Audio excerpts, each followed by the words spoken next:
तुम्हारी भी हाइट नहीं बढ़ रही है तो ये वीडियो तुम्हारे लिए है। 14-15 साल तक तो तुम्हारी हाइट बढ़ रही थी, इंक्रीज हो रही थी हर साल, फिर एकदम से क्या स्टॉप।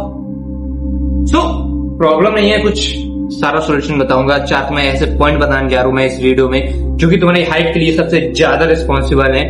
इस वीडियो को 7 मिनट तक बिल्कुल भी स्किप मत करना। वीडियो ऐसी 7-8 मिनट तक की होगी, या 5-6 भी हो सकती है, अभी मुझे क्या पता भाई, ठीक है। बिल्कुल भी स्किप मत करना, चारों पॉइंट देख लो आराम से और इम्प्लीमेंट आज से ही चालू करना कर दो। शुरू करते हैं बिना किसी बकवास के। हाय, मेरा नाम सुरेश गुप्ता है एंड इस चैनल को बनाने का पर्पज सिर्फ मोटिवेशन देना नहीं बल्कि साइंस एंड प्रैक्टिकल एक्सपीरियंस के बेसिस पे तुम्हारी सेल्फ इंप्रूवमेंट की जर्नी को आसान करना था, ठीक है। तो शुरू करते हैं बिना किसी बकवास के। नॉट तुम सोच रहे थे, पहले तुम्हारा मिथ क्लियर कर देते हैं। जेनेटिक्स भाई देखो, जेनेटिक्स को बहाना बनाना छोड़ दो। जेनेटिक्स भाई कि भाई मेरे मम्मी पापा की हाइट नहीं है तो मेरी भी हाइट नहीं बढ़ेगी, मैं तो भाई इतना ही रह जाऊंगा 5'7", 5'5", अब मेरी हाइट नहीं बढ़नी। भाई यार ये आधा सच है। जेनेटिक्स तुम्हारा एक लिमिट सेट करता है, तुम्हें पोटेंशियली लिमिट सेट करता है, लेकिन तुम वहां तक पहुंचोगे या नहीं पहुंचोगे ये तुम्हारी लाइफस्टाइल सेट करेगी भाई। ये थोड़ी ना कि भाई, छोड़ो यार। ये बताओ, सीड को कितना भी पावरफुल बना लो लेकिन अगर उसको मिट्टी और पानी नहीं मिलेगा सीड ग्रो कैसे कर लेगा? तो भाई यार ये तुम्हारा शरीर भी एक सीड की तरह है, एक ट्री की तरह है। सीड नहीं, ट्री की तरह है, उसको मिट्टी और पानी भी चाहिए। बीज तो बो चुका है। तो अब आते हैं सबसे बड़ी मिस्टेक पे जो कि टीनेजर्स आजकल कर रहे हैं, प्रोटीन एंड न्यूट्रिशन, ठीक है। टीनेजर्स तुरंत जिम ज्वाइन कर लेंगे लेकिन डेली का प्रोटीन इंटेक भी पूरा नहीं हो पाता है, ठीक है। बॉडी सबसे पहले प्रोटीन यूज करती है तुम्हारे ब्रेन को चलाने के लिए, फिर तुम्हारे ऑर्गन्स को चलाने के लिए, फिर तुम्हारी इम्यूनिटी को बूस्ट करने के लिए एंड फिर मसल्स के लिए, और सबसे लास्ट में आता है बोन ग्रोथ। अब ये बताओ, प्रोटीन न्यूट्रिशन कुछ बचेगा ही नहीं लास्ट में तो फिर तुम्हारी ग्रोथ कहां से होगी? जनरल गाइडलाइन के हिसाब से अगर तुम फिजिकली एक्टिव हो, डेली एक्सरसाइज वगैरह करते हो तो तुम्हें एक डाइटिशियन या तो कोई डॉक्टर से एडवाइस लेनी चाहिए तुम्हारी डाइट के लिए, ठीक है। एंड तुम केवल ये सोचो कि भाई प्रोटीन खा लेंगे, मोमोज खा लेंगे, पनीर मोमोज खा लेंगे या डेली 100 ग्राम प्रोटीन खा लेंगे तो फिर उससे मेरी हाइट बनने लगी। ऐसा नहीं है भाई, तुम्हें ओवरऑल डाइट भी मेंटेन करनी पड़ेगी। तुम्हें जिंक, विटामिन डी, मिनरल, सारी चीजें, कैल्शियम वगैरह सब तुमको मेंटेन, ओवरऑल डाइट तुम्हारी अच्छी होनी चाहिए। तो प्रोटीन ही तुम्हारा मेन फैक्टर नहीं है, तुम्हें ओवरऑल डाइट अच्छी रखनी है तुम्हारी।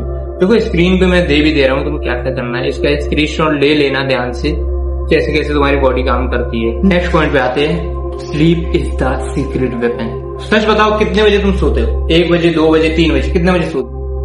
12 बजे से पहले तो कोई नहीं सो रहा है आजकल, ये तो मेरे को भी पता है, ठीक है। और फिर कहेंगे कि भाई हाइट ही नहीं बढ़ रही, हाइट ही नहीं बढ़ रही। कैसे बढ़ेगी हाइट? डीप स्लीप के टाइम सबसे बड़ी रिकवरी होती है तुम्हारी बॉडी की, और रिकवरी नहीं होगी तो हाइट कैसे बढ़ेगी, कैसे बढ़ पाएगी? नहीं बढ़ पाएगी। जिम वालों को शायद पता भी हो, स्लीप के टाइम सबसे ज्यादा रिकवरी होती है तुम्हारी बॉडी की। अगर तुम रोज 5 से 6 घंटे सो रहे हो, वो भी 2 बजे सो के 9 बजे उठ रहे हो, 3 बजे सो के 11 बजे उठ रहे हो, तो कोई मतलब नहीं तुम 1 बजे तक, 3 बजे तक, कितने भी बजे तक पड़े रहो, कोई मतलब नहीं है। स्लीप तुम्हें क्वालिटी स्लीप देनी है, ना कि खाना पूर्ति करनी।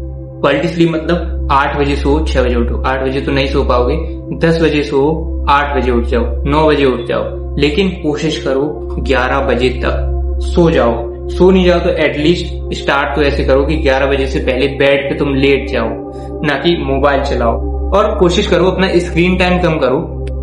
ये चीजें देखो फ्री हैं लेकिन इनका इफेक्ट बहुत ही ज्यादा एक्सपेंसिव है। अब देखो लास्ट वाले पॉइंट पे आते हैं, last but not the least.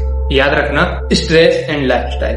देखो आजकल हर टीनेजर को स्ट्रेस है, बहुत ज्यादा स्ट्रेस है। देखो मार्क्स का स्ट्रेस है, बंदी का स्ट्रेस है, रिलेशनशिप कैसा चलेगा वो स्ट्रेस है। अब तो ये भी है कौन से शिप में बैठे हैं, सिचुएशनशिप है, पता नहीं फलाना ठिकाना कौन कौन से शिप चल रहे हैं, उसका स्ट्रेस है। कंपैरिजन का स्ट्रेस भी है भाई, एग्जाम्स का भी स्ट्रेस है, बहुत सारे स्ट्रेस।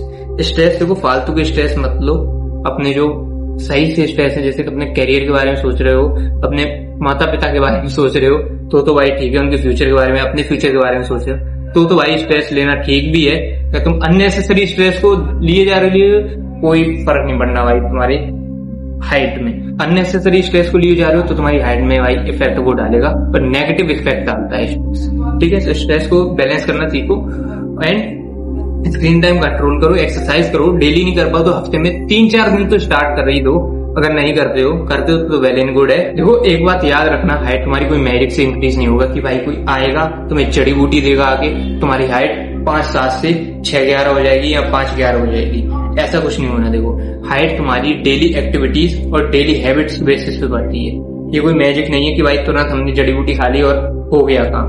और ये वीडियो सही लगी हो, अच्छी लगी हो तो अपने उस मित्र को जरूर भेज देना जो गूगल पे और इंस्टाग्राम पे, यूट्यूब पे ये सर्च करता रहता है कि हाइट कैसे बढ़ाएं। मिलते हैं नेक्स्ट वीडियो में, तब तक कीप ग्रोइंग, अपनी हाइट बढ़ाओ भाई, सही से इम्प्लीमेंट करना।